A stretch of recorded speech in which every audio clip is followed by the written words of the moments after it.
ሳሙኤል በደብራችን በደብረ ብረት በሀገራችን በኢትዮጵያ በፍርድ አሜሪካ በተሰበሰቡት በክርስቲያን ላይ ለዘላለሙ ጸንቶ ይኑር አሜን።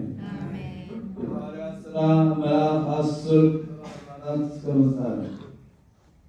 ጴጥሮስም ይህን ነገር ሲነግራቸው ትምህርት ለሰሙት ሰዎች ሁሉ ላይ መንፈስ ቅዱስ ወረደ። ከጴጥሮስም ጋር የመጡ ከአይሁድ ወገን የሆኑ ምዕመናን ሁሉ ደነገጡ።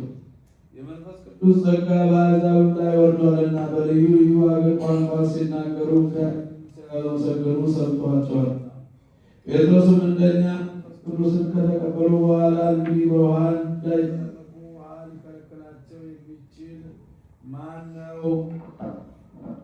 በኢየሱስ ክርስቶስ ማን ነው አለ። በኢየሱስ ክርስቶስ ስም እንዲጠመቁ አዘዛቸው። ከዚህ በኋላ ጥቂት ቀን አብሯቸው እንዲቀመጥ ጴጥሮስን አደረጉት። የእግዚአብሔር ቃል ፈጽሞ መላ ከፍ ከፍ አለ። በቅዱስ ቤተክርስቲያንም በዝቶ ተጨመረ። ምስጋና ገንዘቡ በሚሆን በጌታችን በኢየሱስ ክርስቶስ ያመኑት በዙ ለዘላለሙ አሜን።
አቤቱ እንዲሁም መስዋዕታችንና የዕጣናችንን መዓዛ ተቀበል።